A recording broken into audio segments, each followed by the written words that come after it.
Halo, assalamualaikum warahmatullahi wabarakatuh.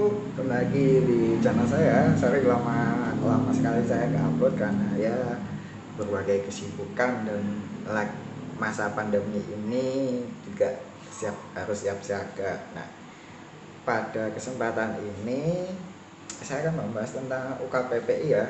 Ya, jadi karena banyak DM komentar lah yang masuk tentang Bang, bagaimana bisa nggak penyesuaian ijazah waktu CPNS?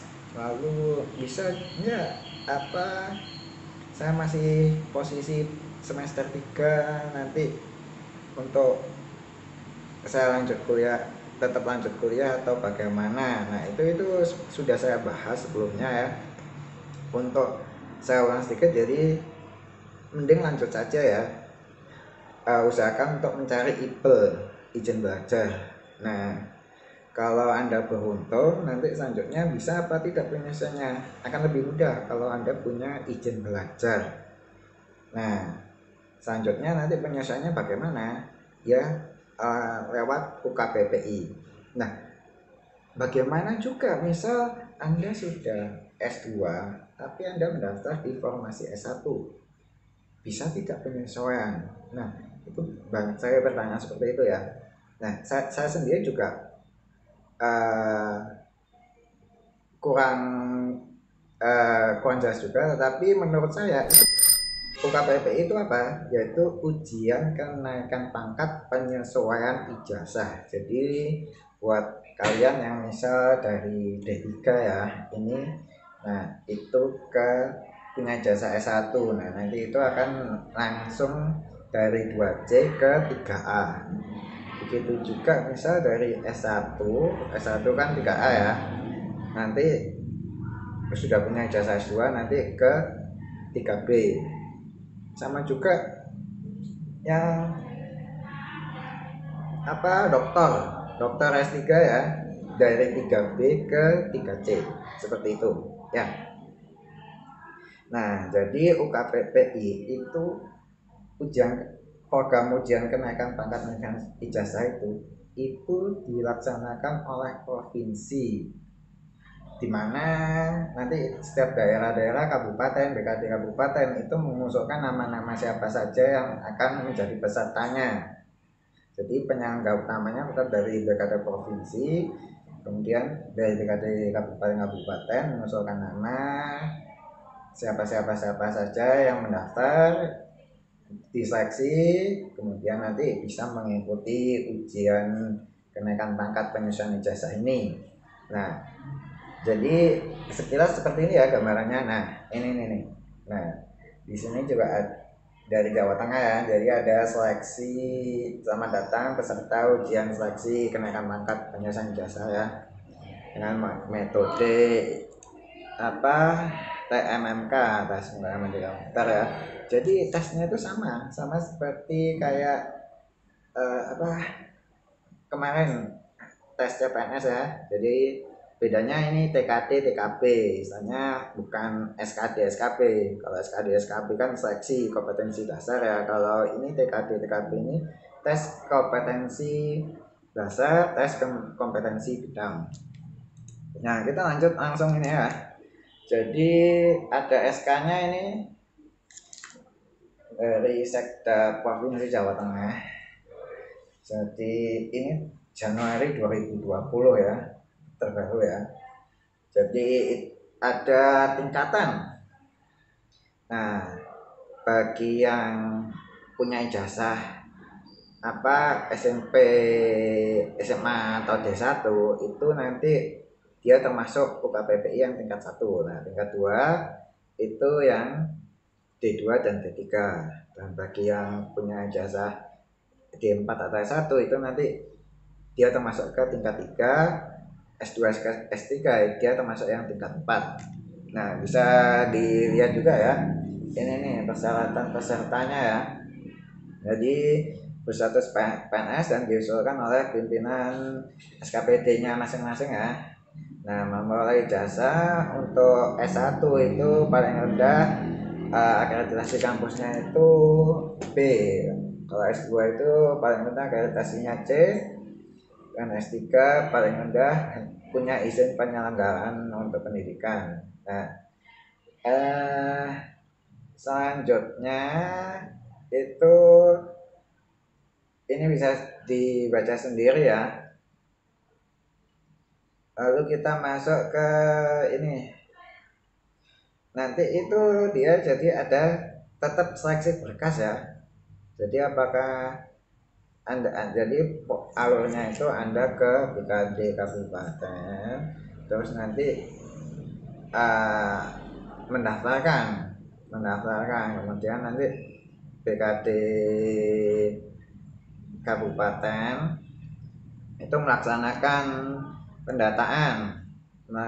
Lalu di sini ada jelaskannya melaksanakan koreksi berkas, kemudian melaksanakan input dan entry untuk calon peserta KPI yang memenuhi persyaratan, mencetak biodata, mencetak daftar nominatif dan surat pengantarnya untuk melaksanakan KPI, melaksanakan faksi ulang lagi, melaksanakan edit biodata peserta, mengusulkan peserta KPI kepada gubernur provinsi ya. Dan ada batas-batasnya lah ya, batas tenggang waktu. Nah, kemudian berkas dikirim dari daerah ke provinsi. Nah, kemudian juga ada pemeriksaan ya dari panitia kabupaten dan panitia provinsi ya. Bisa dibaca ya.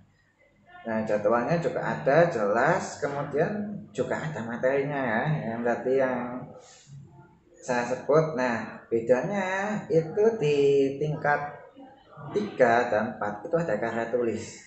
Jadi Anda disuruh membuat karya tulis.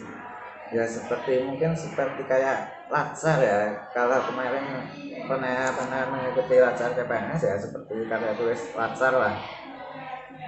Ya. Kalau tingkat 1 dan 2 hanya TMMK ya, dari TKD TKP ya. Tingkat 3 dan 4 itu ujian tertulis dan ditambahi dengan karya tulis. Ya, untuk tingkat 3-nya itu cuman karya tulis saja, sedangkan yang tingkat 4 itu ada presentasi ya, seperti kayak latsar itu ada seminar aktualisasi ya. Nah, materi ujiannya juga sudah dijelaskan ini ya. Ada TKD itu meliputi apa aja, ada TWK, TIU, kemudian TKP. Nah, kemudian kemampuan bidang pengetahuan perkantoran, kepegawaian, administrasi dan manajemen ya. Dan di sini juga ada dijelaskan juga ya karya tulisnya ya. Ini struktur penulisan, sistematikanya bagaimana, poin-poinnya bagaimana. Struktur penulisan karya tulis itu ada judul ya, pendahuluan, latar belakang, ruang lingkup, maksud dan tujuan penulisan, pembahasan, penutup, kesimpulan dan saran. Nah, di sini perlu dilihat nih, sedangkan presentasi karya tulis untuk peserta tingkat 4 akan diujikan setelah pembuatan karya tulis dan pelaksanaan TMMK melalui tes wawancara.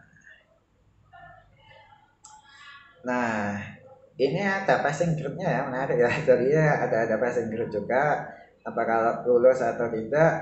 Tapi Anda misal tidak lulus di kesempatan ini, Anda masih bisa mengulang lagi di kesempatan ujian berikutnya.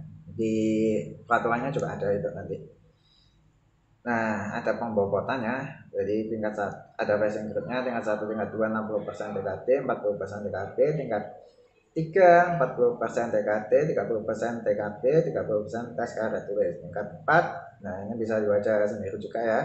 Nah, ini jadwalnya ya. Jadi di SK tersebut itu sudah jelas. Biasanya bisa diunduh sih di website BKD provinsi ya. Jadi sering-sering ngecek lah, juga sering-sering tanya juga ke BKD daerah. Nah, nanti outputnya itu apa dari ujian UKPPI ini? Biasanya nanti Anda akan ada namanya sertifikat kelulusan, sertifikat kelulusan dari ujian dinas ini STLUD kan saya.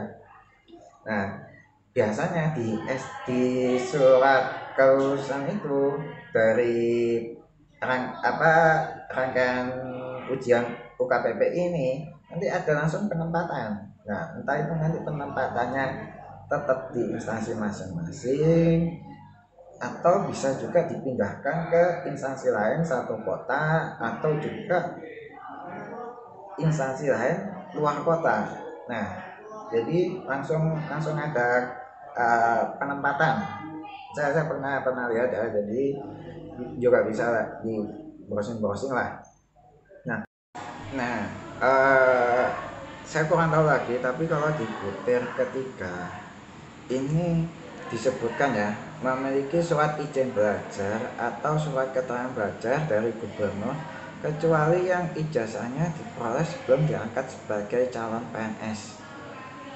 Nah, kalau melihat dari butir ketiga, bagi Anda yang waktu itu mendaftar